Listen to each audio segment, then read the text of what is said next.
Olá, gente. Olá. Tudo bem com vocês? E aí, Manu, tudo bem? Tudo bem. Que bom. Vamos se apresentar antes, que eu quero saber quem são vocês, né? Quem que tá aqui na mesa comigo hoje. Então, vamos lá. Eu sou a Emanuele, tenho 22 anos, entrevista de emprego. E estamos aqui para falar um assunto muito legal, eu acho, pelo menos, não sei se vocês acham, que é onde nós erramos. Então, antes de a gente falar do assunto, se apresentem para a gente se familiarizar aqui. Eu sou Djalma, tenho 33 anos, casado, pai de 2 princesas, uma vai nascer daqui uns dias. Aí sim, hein? Eu sou a Sueli, tenho 32 anos e sou de Curitiba. Todos nós somos de Curitiba. Todos É importante somos de falar Curitiba, isso, vai. é. Eu sou Eduarda, tenho 26 anos, também sou casada. E é isso. É isso. Eu falei que eu tenho 22 anos? Sim. Eu tenho 24. Desculpa. Eu fiquei um pouco confusa, mas... Eu fiquei assim, não tenho 22 anos mais, mas tudo bem, continuamos, tá? Já gente? passou, Começou né? com Essa mentira já. confusão. Onde nós erramos? Mentindo, né? A sua própria idade, mas continua. Começa por aí. Hoje vamos falar, né, como eu já disse, onde nós erramos. E é muito importante a gente pegar essa responsabilidade para nós, né? Eu acho muito importante porque nós que erramos mesmo. Sim. E também por um dado que eu vi aqui, que é muito importante. Já começa com porque- informação. Com informação, tá? Informação. Essa Toque na informação informação, gente. é a informação mais atualizada que eu encontrei, de que somos cerca de 60% a 70% de cristãos no Brasil.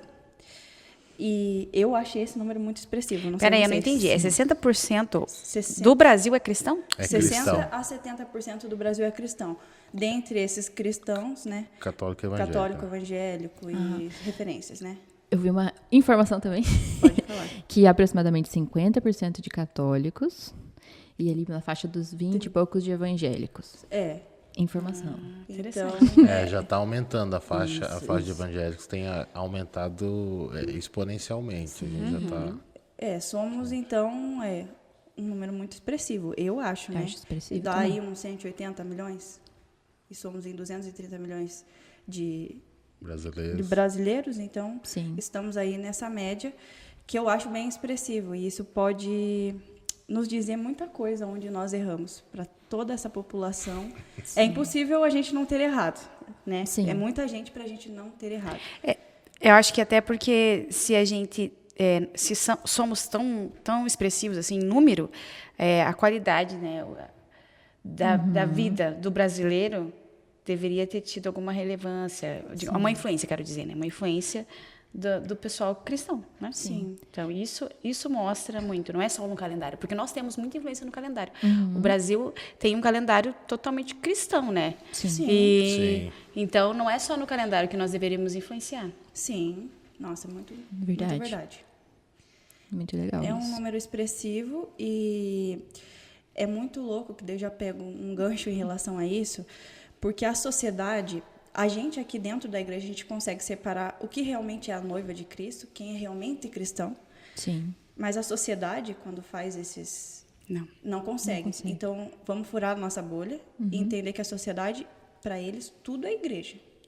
Eu acho que também quando uma pessoa diz assim, eu sou cristão, ninguém vai ter a visão de se ela realmente está fazendo certo, se ela está fazendo o que é errado de acordo com o que ela acredita. A pessoa só tem a informação, eu sou cristão. E não tem nada além disso. Então, a partir do momento que essa pessoa declara, eu sou cristão, e ela faz alguma coisa que errada ou que fere alguém, as pessoas não vão ficar pensando, ele não é um cristão de verdade, mesmo porque as pessoas às vezes não têm a informação do que o que é ser um cristão de verdade. Então, a partir do momento que a pessoa tem, sou um cristão e comete alguma coisa, a informação não vai ser, ele não era então de verdade, ele não acredita mesmo no que ele É um faz. cristão que erra, mas não deixa de ser cristão. Isso. Então, talvez a gente pode reconhecer um erro aqui é não ser um cristão de verdade, Isso, né? E com como que certeza. nós não somos cristãos de verdade? Né? Eu- Então, eu acho que a gente tem que pensar sobre... Eu acredito que dentro desse número de pessoas que se declaram cristãs, há uma quantidade absurda de pessoas que são fãs de Cristo, fãs do que Cristo ensina, Sim. fãs digamos assim, de uma ideologia, de um ensino de vida, mas não são discípulos. não são verdadeiros cristãos, Discípulos. não seguem realmente aquilo que Cristo ensinou. Com certeza. Né? Então, dentro desse número, tem muitas... Você pode... eu vou falar isso porque eu venho desse meio. Eu era católico até 5 anos atrás e por diversas vezes eu conversei com pessoas que dizem: eu sou católico não praticante. Sim. Isso, tem muito, Então, né? assim, Verdade. eu sou cristão, mas eu não pratico o cristianismo. Sim. É basicamente isso. Eu me considero cristão, mas eu não sigo a Cristo. É aquela famosa, sou vegano não praticante. Isso aí eu sou valendo. É o mesmo exemplo, né? Tipo, não praticante de muitas coisas a gente não é, né? Então, então não quer dizer que a gente né? Eu penso também, é igual como que a academia dá lucro com as pessoas que assinam o plano anual e não vão. Nossa. É assim. É verdade. É isso. Então, quando a pessoa chega lá na academia, né, ela não vai o ano inteiro. Só que daí chegou em outubro, ela falou: não, eu vou parar de pagar isso, eu vou lá e vou cancelar o plano. Ela sente mal, mas ela não foi o ano inteiro. Mas ela precisava da carteirinha de membro, né, da academia. Na cabeça dela, inconscientemente, ela estava indo para a academia. Sim. Ela estava pagando, ela estava indo. Eu acredito que é a mesma coisa. Você falar que você é cristão, pelo menos você tem uma carteirinha. Eu tenho um lugar, entendeu? Eu pertenço a algo. Mas, na verdade, você não pertence. Você só tá com a carteirinha ali. E a carteirinha não vale de muita coisa, né? Biblicamente, não vale. Até eu vi um outro dado que o Brasil ele ficou num ranking muito alto de pessoas, maioria da população que acredita em Deus ou algum poder superior. Então, às vezes, as pessoas elas acreditam, mas elas não se aprofundam nesse... eu acredito, mas não vou procurar conhecer, saber mais sobre. Só acreditam. Só para E pertencer. é isso. Então, a gente é um número muito expressivo também nisso. Pessoas que acreditam em Deus. E, às vezes, outros países têm um número menor de pessoas que acreditam. Também é um número menor de pessoas dentro de religiões. Mas isso mostra muito que as pessoas, às vezes, têm essa... eu acredito em algo. Mas não é um negócio profundo. Um negócio... Vou lá ver como que funciona isso. Não, é uma coisa... existe aí. E essa questão de sermos um número expressivo entre 60%, eu acredito, isso é uma informação assim, de crença minha, não verdadeira, que os outros 40% tiveram algum contato com o cristianismo. Sim. Sim. Não são cristãos, mas tiveram algum contato. E, de fato, vamos voltar à pergunta, onde nós erramos? Vamos. Eita. Bom, quando a gente pensa em erro, eu penso já em Apocalipse, lá, a carta à igreja de Éfeso, que fala: tenho contra ti que deixaste o primeiro amor. Então, acho que o primeiro amor, que é a pessoa quando se converte, que está muito dedicada, muito intensa. Sim. E aí a gente volta na palavra intensidade, né? É muita intensidade. E eu acho que faltou a gente viver o evangelho com intensidade. A verdadeira, aquilo que a gente tem por verdade, que é a Bíblia, né? Faltou a gente viver o evangelho. E aí, porque isso também é tanta coisa, né, gente? Sim. É muito simples, mas é um estilo de vida. Então, o estilo de vida é muita coisa. Sim, porque impacta em tudo na nossa vida o evangelho. Ele precisa impactar em tudo na nossa vida. Ele vai impactar dentro de casa, ele vai impactar no trabalho, ele vai impactar na minha vida particular, naquilo que só eu e Deus sabe o que eu estou fazendo. Sim. Então, o evangelho ele tem impacto em tudo isso. E a gente deixa de viver o evangelho verdadeiro para viver na superficialidade. Né? A gente muitas vezes a gente foge.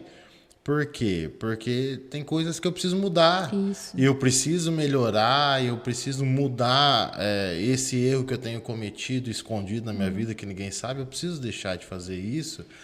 E é mais fácil eu falar: eu sou um cristão não praticante. Eu compactuo com as ideias do cristianismo, eu compactuo com aquilo que Deus ensina, que Cristo ensina, mas daqui para fora, da porta do meu quarto para fora, muitas vezes a gente busca uma aparência de aparência de piedade, como diz nas escrituras. É só um amuleto ali, né? É só um amuleto. Então, acho que isso é... Eu acho assim, né? Muita gente fala sobre lugar de fala, né? A gente tá no nosso lugar de fala. Então, eu posso falar o que eu quero, que eu topar aqui dentro, né? Então, eu tô no meu lugar de fala, dentro da minha igreja, inclusive. Mas eu dei uma furada na bolha, porque eu gosto muito de ouvir o fora. Eu gosto muito de ouvir, porque eu já tive fora. E eu tinha uma visão, e entrando eu tenho outra visão. E perguntei para uma pessoa que nunca teve contato com cristianismo, não com cristianismo, nunca teve contato com igrejas, né? É aquele rolê, tipo, soa, mas deixa baixo, né? Que a gente estava falando aqui. E eu perguntei assim, onde nós erramos? Perguntei para essa pessoa. E essa pessoa falou, só respondeu com uma palavra: hipocrisia. E daí eu fiquei, o clima. Aí eu fiquei assim, tá, mas no primeiro momento eu falei assim, tá, mas isso é muito vago, né? E fiquei questionando, tá, hipocrisia. Tem várias coisas, sim. E daí eu comecei a perguntar assim, tá, hipocrisia, o que seria? Que daí várias pessoas falam assim, porque parece que é, mas não é, né? Essas questões. Mas se a gente for para a Bíblia, Jesus criticou a mesma coisa. Sim. Quantas vezes a gente abre os evangelhos e está lá, hipócritas, né? Exclamação bem agressivo, né? Se pudesse colocar mais, acho que colocava. Mas, né, eu acho que é um ponto a discutir hipocrisia, porque ensinamos muito as pessoas ao que elas precisam fazer, não quem elas precisam ser. Então, para ser cristão, às vezes a gente fala, vai para a igreja, mas não é fazer, é ser. É ser igreja. Ou o que precisam deixar de fazer também. É. Às vezes a gente está preocupado mais em ensinar isso do que mostrar um caminho. Vem aqui, ó, andando por aqui que vai dar certo, entendeu? Às vezes. É exatamente isso. A gente acha que precisa ensinar a pessoa a fazer como o cristão faz. A deixar de fazer o que o cristão deixa de fazer, ao invés de discipular. Aqui no grupo, assim, eu sou uma pessoa que tem uma vida, né, de crente, né? A família crente, todo mundo crente, né? Nasceu crente. Todo mundo lá e vai na igreja. Nasceu batizada já. Muitos dias da vida, tipo, muitos dias da semana na igreja. Sim. E eu estou pensando assim muito na minha vida, né? E na minha trajetória. E percebo que durante muito tempo a gente sabia como se vestir. Eu sou crente, né? Eu tenho que me vestir assim. Eu vou para a igreja tantas vezes na semana. Eu gostava de ir, não é uma coisa que eu ia... nunca foi uma Fazia coisa parte forçada. da sua cultura, né? É uma coisa que eu amo fazer, amava fazer. Mas eu sabia que eu tinha que me vestir de tal jeito, que eu não podia fazer isso, que eu não podia fazer aquilo. Então, muita coisa assim a gente já nasce sabendo já. É assim, é assim, assim. E isso acaba sendo assim, aparência, né? Mas aí algumas outras coisas que são questão de caráter. Nossa. E acabava sendo deixado de lado. Falha. Entendeu? Nossa. Falhando nisso. Então, muitas coisas assim, né, de caráter. Então, eu acho que, pensando no meu lado como uma pessoa que nasceu dentro da igreja, praticamente,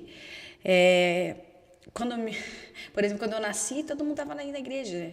Minha mãe só que estava lá, parindo, estava internada lá para parir. Então, é muito realmente isso a minha família, sabe?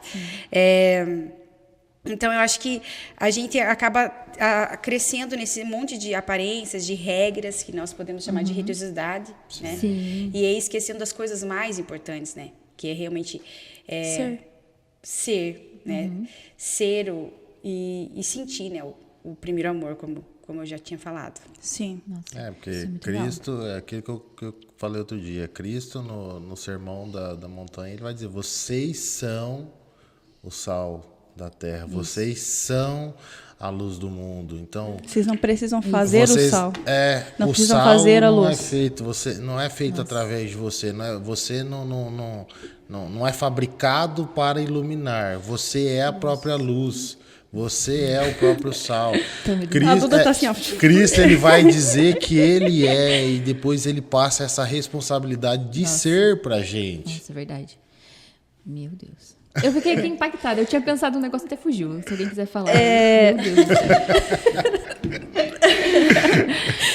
É porque, assim, o que eu penso também sobre um ponto de erro. Mas não tirando, quando a gente aponta esse erro, que estamos no nosso lugar de fala, não significa que a gente não encontra as virtudes, as coisas boas que tiveram. E a gente reconhece que a igreja tem muitas qualidades e me salvou. Foi os seres humanos, muitos seres humanos machucaram outros, mas muitos abençoaram outros, né? Então existe esse ponto também. Mas um ponto em específico que eu vi, não vou lembrar o autor da frase, tá, gente? Mas ele falou assim, ó, Deus não deu a igreja para os pastores. Ele deu os pastores para a igreja. Nossa. Né? E quando a gente tem essa visão, né? A gente consegue identificar que quando a gente pega a igreja como um bem, então a igreja é minha, né? Que não é nossa, né? É de Cristo. O que a gente faz com um bem? Queremos colocar ele de forma segura. Então, eu comprei um carro, vou fazer um seguro para ele, vou tentar não riscar, vou tentar fazer tudo isso. Mas eu vou querer consumir aquele bem, sendo que o Senhor quer que sejamos consumidos. Isso. Meu Deus. E também que... Desculpa se eu te atrapalhei. Não, tranquilo.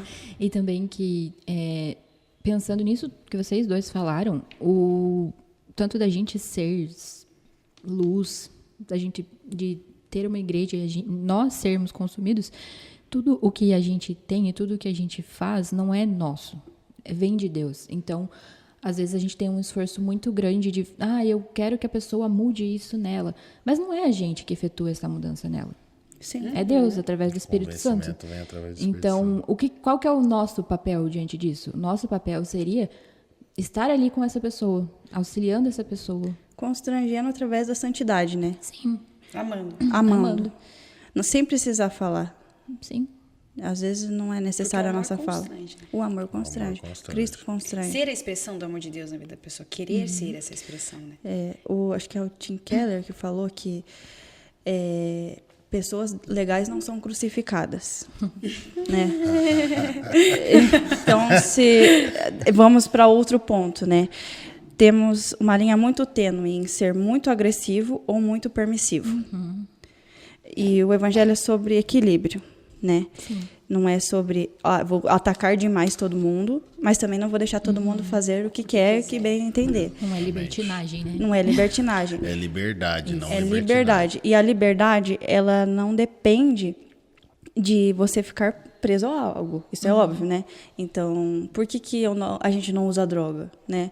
Não é porque a gente não quer, é que a gente não precisa.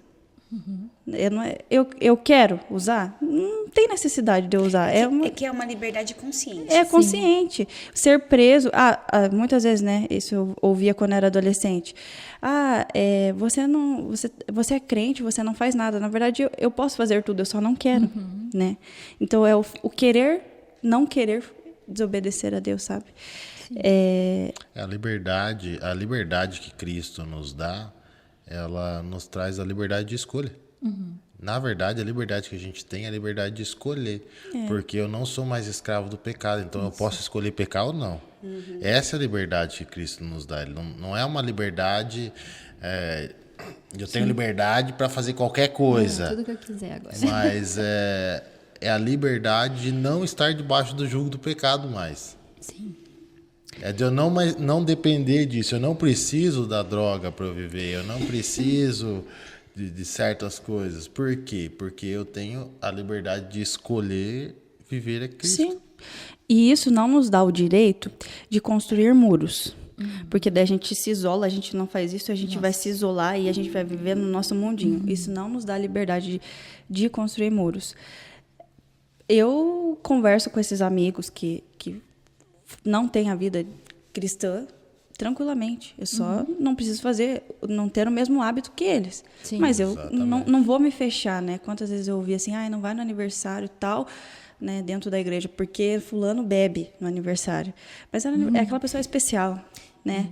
Então Nossa, não tem... E aí você perde a convivência com várias pessoas. Você perde o convívio social e a gente tem que ser relevante onde?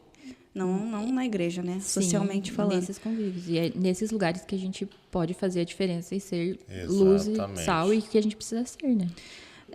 Então talvez o que a gente pode perceber aqui, onde a igreja errou também é, às vezes, construir esse muro, né? Se separar, né? Sim. É isso Nossa, que verdade. Construir o muro. Eu vi outra frase, que eu também não lembro o autor, gente, me perdoe. Mas é que fica ecoando na cabeça, tantas frases eu não lembro. Mas ele falou assim, onde tinham muros era em Babilônia. Jerusalém tinham praças. Nossa. Então, as praças... O que é uma praça? Aí, Brasil, aí. Acesso a tudo. Acesso a tudo. Então, Acesso, onde o que... qualquer um pode acessar. E é um lugar de conforto, né? A praça é um lugar onde você tá ali, quero dar uma descansadinha. Não é um muro. Não é isolar, né? Eu sou crente. Você esqueceu que eu sou crente? Eu não faço isso. Não é isso. Não é isso. A gente tem que ser... Quando a gente fala de inclusão, é ser praça e não construir muro. A praça é, assim, né? A Curitiba é muito elogiada por suas praças, né? Sim. São lindas.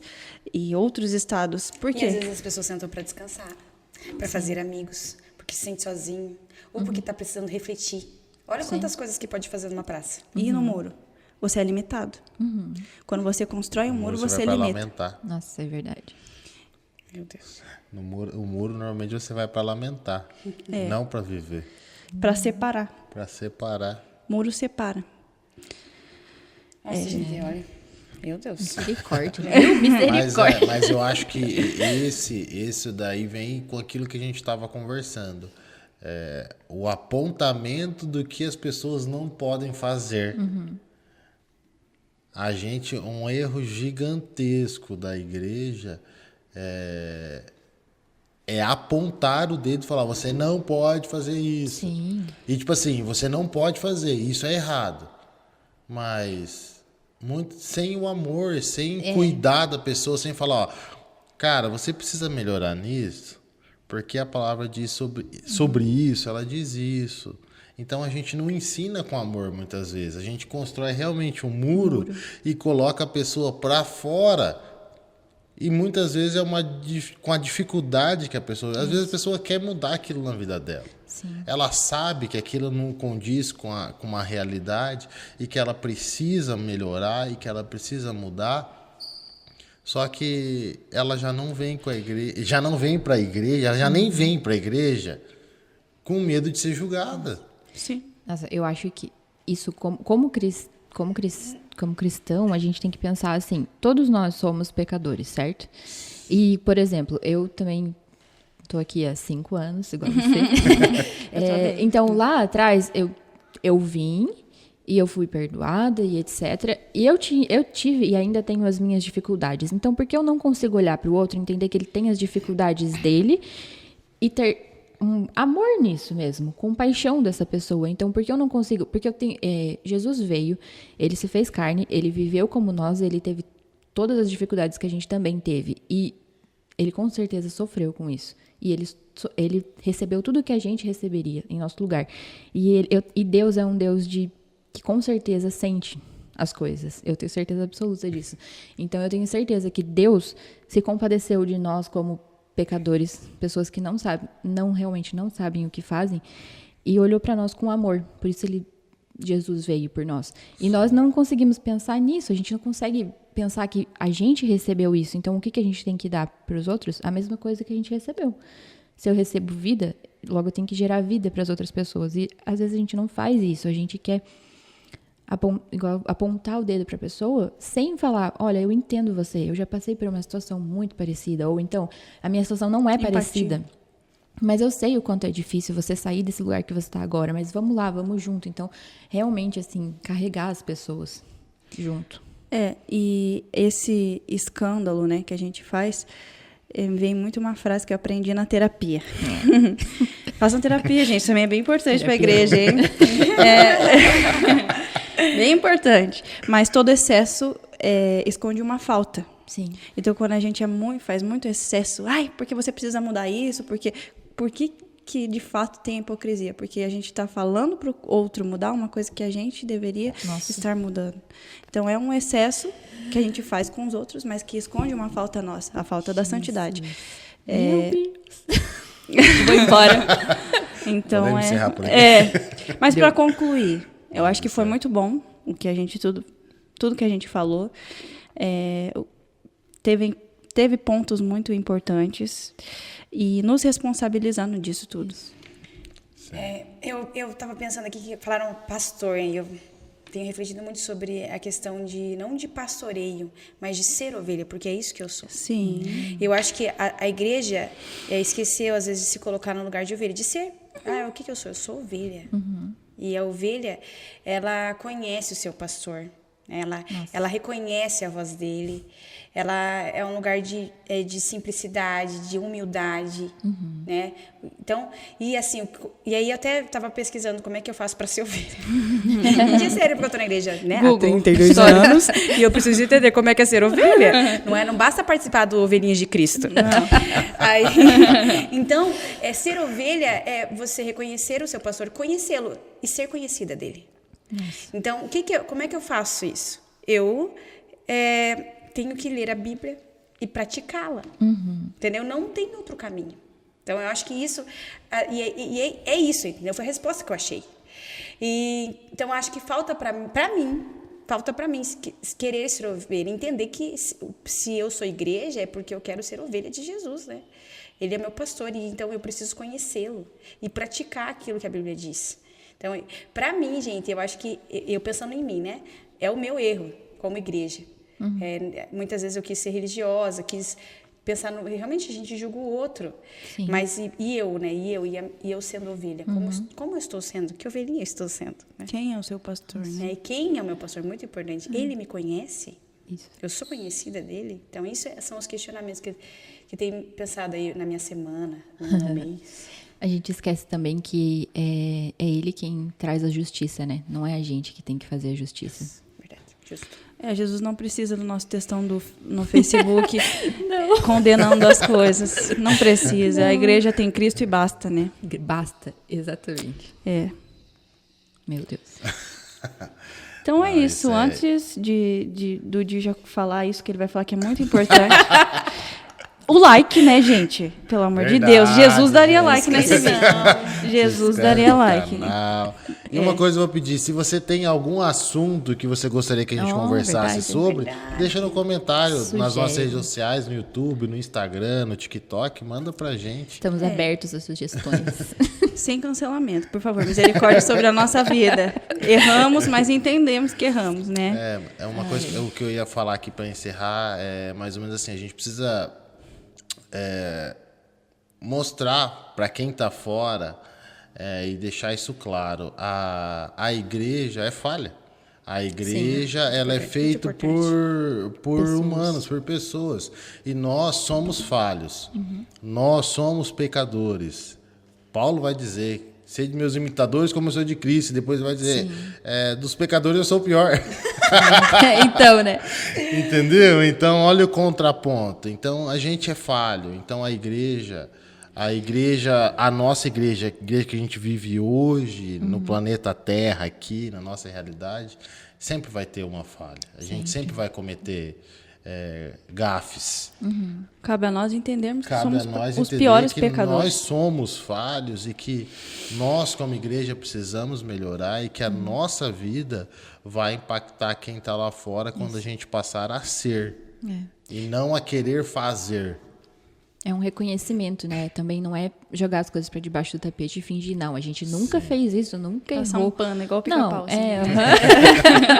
é realmente reconhecer. Não, nós erramos. E por que que a gente erra? Porque a gente não é Jesus, gente. A gente... basicamente isso. Não é perfeito. A gente tenta ser o mais parecido com ele, Mas a gente tem que lembrar que a gente não é Jesus, mas nós queremos fazê-lo conhecido e engrandecê-lo, glorificá-lo, né? Dei até um amém aqui, você viu? Amém. Sim. Glória a Deus, gente. Acho que foi muito útil e somos e amamos o nosso noivo. Por isso queremos melhorar. Aguardamos. Ora vem, ora vem. Maranata. Que a gente melhore cada dia. Concluímos. Até mais, Fechou, gente. galera. Até. Deus. Tchau.